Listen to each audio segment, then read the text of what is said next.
ನಿನ್ನ ಚಿತ್ತ ದೇವಾ, ನನ್ನ ಚಿತ್ತವಲ್ಲ.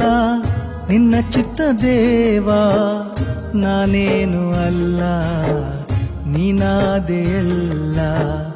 ನಾನೇನು ಅಲ್ಲ, ನೀನಾದೆ ಎಲ್ಲ.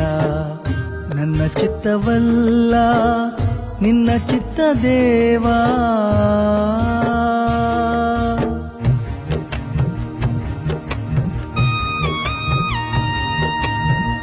ಕರ್ತನಲ್ಲಿ ಪ್ರಿಯರೇ, ನಿಮ್ಮೆಲ್ಲರಿಗೂ ಮುಂಜಾನೆಯ ಶುಭ ವಂದನೆಗಳು. ಈ ದಿನ ವಿಶ್ವವಾಣಿ ಪ್ರಸ್ತುತಪಡಿಸುವ ನಿನ್ನ ದಾರಿಗೆ ಬೆಳಕು ಎಂಬ ಕಾರ್ಯಕ್ರಮಕ್ಕೆ ನಿಮ್ಮನ್ನು ಪ್ರೀತಿಯಿಂದ ಸ್ವಾಗತಿಸುತ್ತಿದ್ದೇವೆ.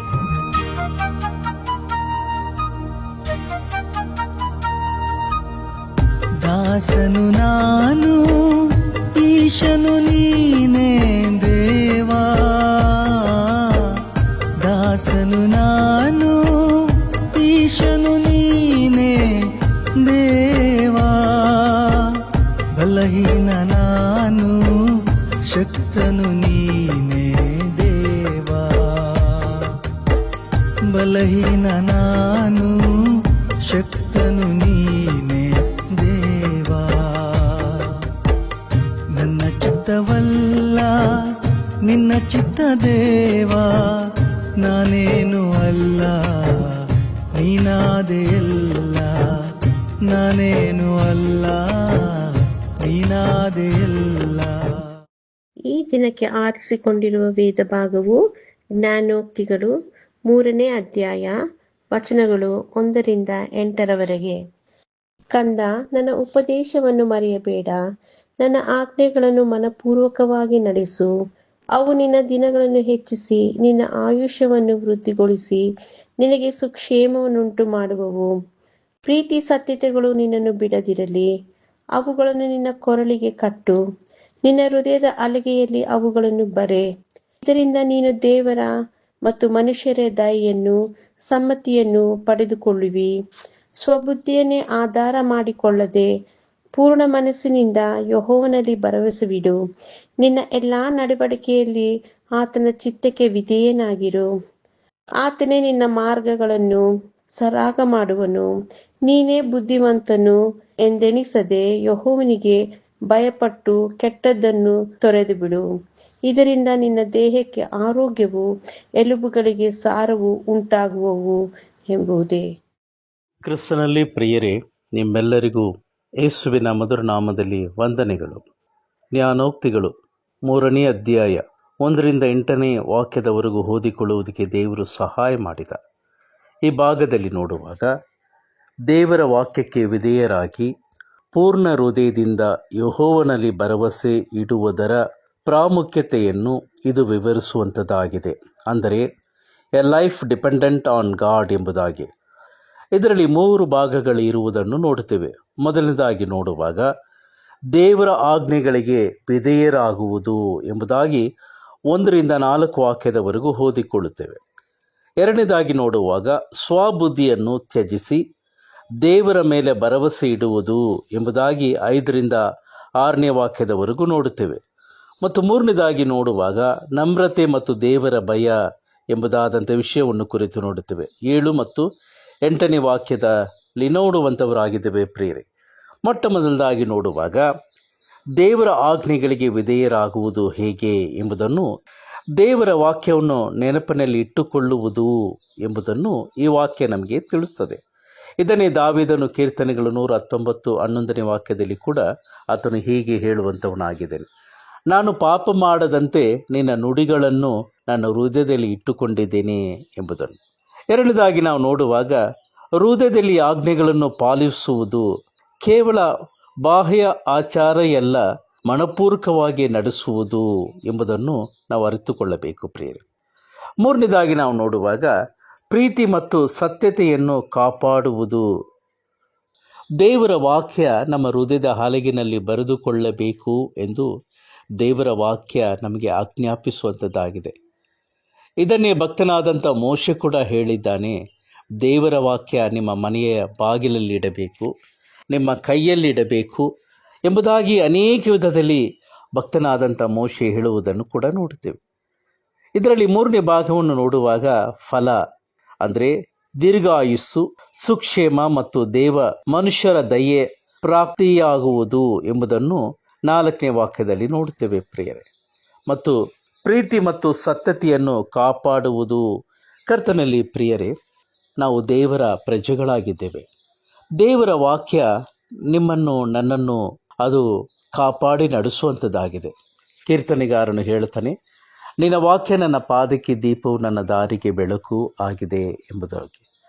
ಆದುದರಿಂದ ಈ ವಾಕ್ಯಗಳನ್ನು ನಮ್ಮ ಹೃದಯದ ಹಲಗಿನಲ್ಲಿ ಬರೆದು ಇಟ್ಟಿದ್ದೇವ. 2ನೇದಾಗಿ ನಾವು ನೋಡುತ್ತೇವೆ, ಸ್ವಬುದ್ಧಿಯನ್ನು ತ್ಯಜಿಸಿ ದೇವರ ಮೇಲೆ ಭರವಸೆ ಇಡುವುದು ಎಂಬುದನ್ನು 5ರಿಂದ 6 ವಾಕ್ಯವನ್ನು ನೋಡುತ್ತೇವೆ ಪ್ರಿಯರೇ. 5ನೇ ವಾಕ್ಯ, ನಮ್ಮ ಸ್ವಂತ ಜ್ಞಾನ ಅಥವಾ ಬುದ್ಧಿಯನ್ನು ನಂಬಿಕೊಳ್ಳದೇ ಇರುವುದು. ದೇವರ ವಾಕ್ಯ ಹೀಗೆ ಹೇಳುತ್ತದೆ, ಹೃದಯವು ಎಲ್ಲದಕ್ಕಿಂತ ವಂಚಕವಾದದ್ದು, ಅದು ನಮ್ಮನ್ನು ಕೇಡಿಗೆ ನಡೆಸುವಂಥದ್ದಾಗಿದೆ ಎಂದು ಹೇಳಲ್ಪಟ್ಟಿದೆ ಪ್ರಿಯರೇ. ಆದುದರಿಂದ ನಮ್ಮ ಮೇಲೆ ನಾವು ಭರವಸೆ ಇಡದೆ ನಮ್ಮನ್ನುಂಟು ಮಾಡಿದ ದೇವರ ಮೇಲೆ ಭರವಸೆ ಇಡುವಂಥವರಾಗಿರಬೇಕು ಎಂಬುದನ್ನು ಕಲಿಯಬೇಕು ಪ್ರಿಯರೇ. ಪ್ರತಿ ನಡವಳಿಕೆಯಲ್ಲಿ ಆತನ ಚಿತ್ತಕ್ಕೆ ಒಳಪಡುವುದು. ಪ್ರತಿಯೊಂದು ನಿರ್ಧಾರ ನಾವು ತೆಗೆದುಕೊಳ್ಳುವಾಗ ಇದು ದೇವರ ಚಿತ್ತನ ಎಂಬುದನ್ನು ಅರಿತುಕೊಳ್ಳಬೇಕು. ಇದು ತುಂಬ ದೇವ ಮಕ್ಕಳಿಗಿರುವಂಥ ಅವಶ್ಯಕತೆಯಾದದು ಪ್ರಿಯರೇ. ಭರವಸೆ ಎಂಬುದನ್ನು 6ನೇ ವಾಕ್ಯದಲ್ಲಿ ನೋಡುತ್ತೇವೆ. ಆತನೇ ನಮ್ಮ ಜೀವನದ ಮಾರ್ಗವನ್ನು ಸರಾಗ ಮಾಡಿ ನೇರಗೊಳಿಸುವನು ಎಂದು ದೇವರ ಮೇಲೆ ಸಂಪೂರ್ಣವಾಗಿ ನಾವು ಭರವಸೆ ಇಡುವಂಥವರಾಗಿರಬೇಕು ಪ್ರಿಯರೇ. ಮತ್ತು 3ನೇದಾಗಿ ನಾವು ಬಂದಾಗ ನಮ್ರತೆ ಮತ್ತು ದೇವರ ಭಯ ಎಂಬುದನ್ನು 7 ಮತ್ತು 8ನೇ ವಾಕ್ಯದಲ್ಲಿ ನಾವು ನೋಡುವಂಥವರಾಗಿದ್ದೇವೆ. ನಮ್ಮ ದೃಷ್ಟಿಯಲ್ಲಿ ನಾವೇ ಬುದ್ಧಿವಂತರೆಂದು ಎಣಿಸದಿರುವುದು ಎಂಬುದನ್ನು 7ನೇ ವಾಕ್ಯದಲ್ಲಿ ನೋಡುತ್ತೇವೆ. ಅಂದರೆ ನಮ್ಮ ದೃಷ್ಟಿನಲ್ಲಿ ಅನೇಕ ಸಮಯದಲ್ಲಿ ನಾನು ಬುದ್ಧಿವಂತನು, ನನಗಿಂತ ಬುದ್ಧಿವಂತನು ಯಾರೂ ಇಲ್ಲ, ನಾನು ತೆಗೆದುಕೊಳ್ಳುವಂಥ ತೀರ್ಮಾನ ಸರಿಯಾದದೇ, ಯಾರು ನನಗೆ ಮಾರ್ಗದರ್ಶನ ತೋರಿಸುವಂಥ ಅವಶ್ಯಕತೆ ಇಲ್ಲ ಎಂಬುದನ್ನು ಈ ಲೋಕದ ಒಂದು ವ್ಯಕ್ತಿತ್ವದಲ್ಲಿ ನಾವು ನೋಡುವಂಥವರಾಗಿದ್ದೇವೆ ಪ್ರಿಯ. 2ನೇದಾಗಿ ನೋಡುವ ಕೆಟ್ಟದನ್ನು ತೊರೆಯುವುದು 7ನೇ ವಾಕ್ಯದಲ್ಲಿ ನೋಡುತ್ತೇವೆ. ಯಾವಾಗ ದೇವರನ್ನು ನಾವು ಅರಿತಂಥವರಾಗಿದ್ದೇವೋ ನಾವು ಕೆಟ್ಟದನ್ನು ಬಿಡುವಂಥವರಾಗಿರಬೇಕು. ಏಕೆಂದರೆ ದೇವರ ವಾಕ್ಯ ಹೇಳುತ್ತದೆ, ನಮ್ಮನ್ನು ಕರೆದಾತನು ಪರಿಶುದ್ಧನು, ನಾವು ಸಹ ಪರಿಶುದ್ಧರಾಗಿಯೇ ಇರಬೇಕು. ನಮಗೆ ಕೊಡಲ್ಪಟ್ಟಂಥ ದೇವರ ವಾಕ್ಯ ಪರಿಶುದ್ಧ ವಾಕ್ಯ, ಆದುದರಿಂದ ನಾವು ಪರಿಶುದ್ಧರಾಗಿ ಜೀವಿಸಬೇಕು. ನಮಗೆ ಕೊಡಲ್ಪಟ್ಟಂಥ ಆತ್ಮ ಪರಿಶುದ್ಧ ಆತ್ಮ, ನಾವು ಪರಿಶುದ್ಧರಾಗಿ ಇರಬೇಕು. ನಮಗೆ ಕೊಡುವಂಥ ರಾಜ್ಯ ಪರಿಶುದ್ಧವಾದ ರಾಜ್ಯ, ನಾವು ಆ ಪರಿಶುದ್ಧ ರಾಜ್ಯಕ್ಕೆ ಹೋಗಬೇಕಾದರೆ ನಾವು ಪರಿಶುದ್ಧರಾಗಿರಬೇಕು ಎಂಬುದನ್ನು ನಾವು ಚೆನ್ನಾಗಿ ಅರ್ಥ ಮಾಡಿಕೊಳ್ಳುವಂಥವರಾಗಿ ಇದ್ದೇವೆ ಪ್ರಿಯ. ಆದುದರಿಂದ ನಾವು ಪಾಪದಿಂದ ದೂರವಿರಬೇಕು ಎಂದು ದೇವರ ವಾಕ್ಯ ನಮಗೆ ಪ್ರೇರಣೆ ಕೊಡುವಂಥದ್ದಾಗಿದೆ.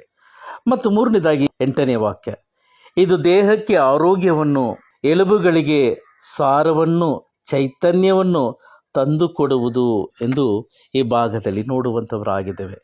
ದೇವರ ವಾಕ್ಯ ನಾವು ಕೀರ್ತನೆಗಳಲ್ಲಿ 90 10ನೇ ವಾಕ್ಯದಲ್ಲಿ ನೋಡುತ್ತೇವೆ, ಮನುಷ್ಯನ ಆಯುಷ್ಯದನ 70 ವರ್ಷ, ಬಲ ಹೆಚ್ಚಿದರೆ 80 ವರ್ಷವಾಗಿದ್ದರೂ ಅದರ ಆಡಂಬರ ಕಷ್ಟ ಸಂಕಟಗಳೇ ಎಂಬುದಾಗಿ.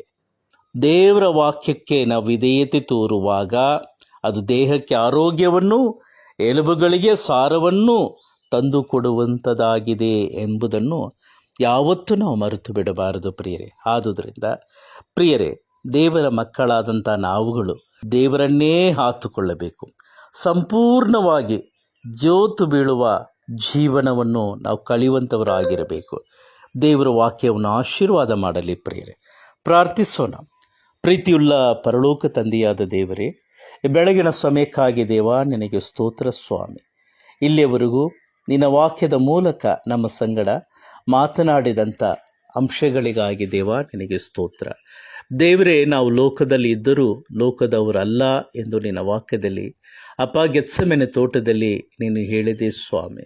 ನಾನು ಹೇಗೆ ಲೋಕದವನು ಅಲ್ಲವೋ ಅದೇ ರೀತಿಯಲ್ಲಿ ನನ್ನನ್ನು ಹಿಂಬಾಲಕರು ಕೂಡ ಲೋಕದವರಲ್ಲ ಎಂದು ತಂದೆಯಾದ ದೇವರಲ್ಲಿ ನೀನು ಪ್ರಾರ್ಥಿಸಿದಿ ಸ್ವಾಮಿ.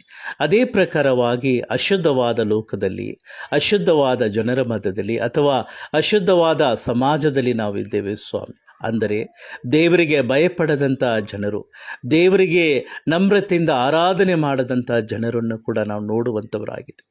ಇಂಥ ಜನರ ಮಧ್ಯದಿಂದ ಅಪ್ಪ ನೀನು ನಮ್ಮನ್ನಾದರೂ ಸ್ವಾಮಿ ನಿನ್ನ ಮಕ್ಕಳಾಗಿ ಆರಿಸಿ ತೆಗೆದುಕೊಂಡದಕ್ಕಾಗಿ ದೇವ ನಿನಗೆ ಸ್ತೋತ್ರ.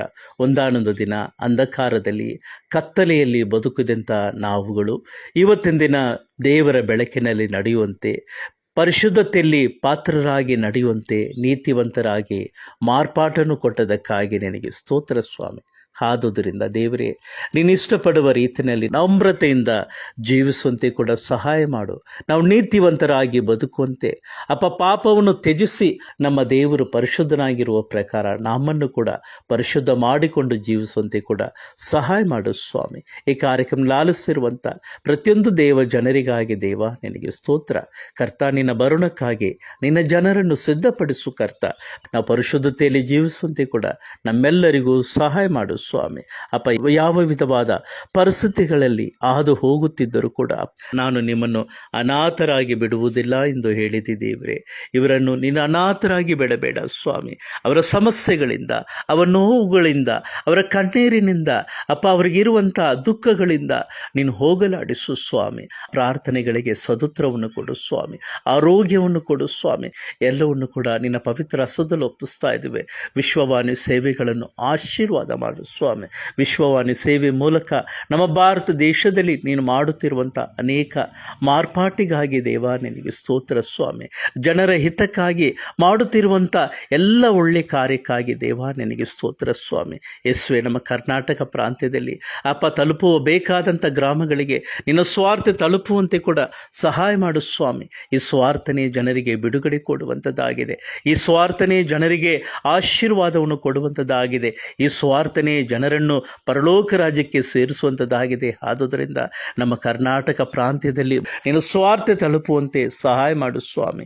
ಎಲ್ಲವೂ ನಿನ್ನ ಪವಿತ್ರ ಹಸ್ತದಲ್ಲಿ ಒಪ್ಪಿಸ್ತಾ ನಮ್ಮ ಪ್ರಾರ್ಥನೆ ಕೇಳಿದಕ್ಕಾಗಿ ಸ್ತೋತ್ರ ಸಲ್ಲಿಸಿ ಯೇಸುವಿನ ನಾಮದಲ್ಲಿ ಎಲ್ಲವನ್ನು ಬೇಡಿಕೊಳ್ಳುತ್ತೇವೆ ನಮ್ಮ ತಂದೆಯೇ, ಆಮೇನ್.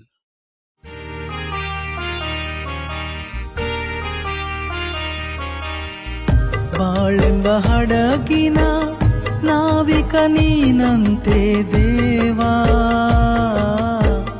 ಬಾಳೆಂಬ ಹಡಗಿನ ನಾವಿಕ ನೀನಂತೆ ದೇವಾ. ಅಲೆ ಬಂದು ಬಡಿದರೂ ಮುಳುಗದೆ ಸಾಗಿದೆ ದೇವಾ, ಅಲೆ ಬಂದು ಬಡಿದರೂ ಮುಳುಗದೆ ಸಾಗಿದೆ ದೇವಾ.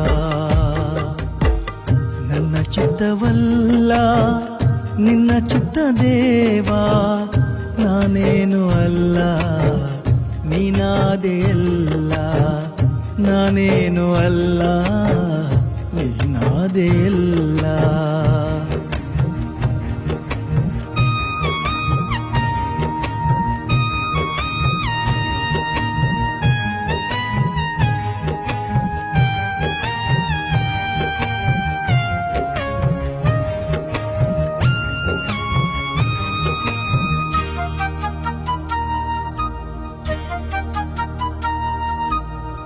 ನೀರಿನ ಮೇಲಿನ ಗುಳ್ಳೆಯು ನಾನಂತೆ ದೇವಾ, ನೀರಿನ ಮೇಲಿನ ಗುಳ್ಳೆಯು ನಾನಂತೆ ದೇವಾ. ಮಣ್ಣಿಂದಾದ ಮನುಜನ ಮಣ್ಣಾಗಿ ಹೋಗುವೆ ದೇವಾ, ಮಣ್ಣಿಂದಾದ ಮನುಜನ ಮಣ್ಣಾಗಿ ಹೋಗುವೆ ದೇವಾ. ನನ್ನ ಚಿತ್ತವಲ್ಲ. ಪ್ರಿಯ ಸಹೋದರ ಸಹೋದರಿಯರೇ, ನಿಮ್ಮ ಪ್ರಾರ್ಥನಾ ಮನವಿಗಳಿಗಾಗಿ ಪ್ರಾರ್ಥಿಸಲು ವಿಶ್ವವಾಣಿಯು ದಿನದ 24 ಗಂಟೆಗಳ ಕಾಲ ಪ್ರಾರ್ಥನಾ ಸೇವಾ ಕೇಂದ್ರವನ್ನು ತೆರೆದಿರುವುದು. ಇದರ ಪ್ರಯೋಜನವನ್ನು ಪಡೆದುಕೊಳ್ಳಲು ಟೋಲ್ ಫ್ರೀ ಸಂಖ್ಯೆ 1800-270-0333ಕ್ಕೆ ಕರೆ ಮಾಡಿರಿ ಹಾಗೂ ನಿಮ್ಮ ಪರಿಚಯದವರಿಗೂ ಪರಿಚಯಿಸಿರಿ. ದೇವರು ನಿಮ್ಮನ್ನು ಆಶೀರ್ವದಿಸಲಿ.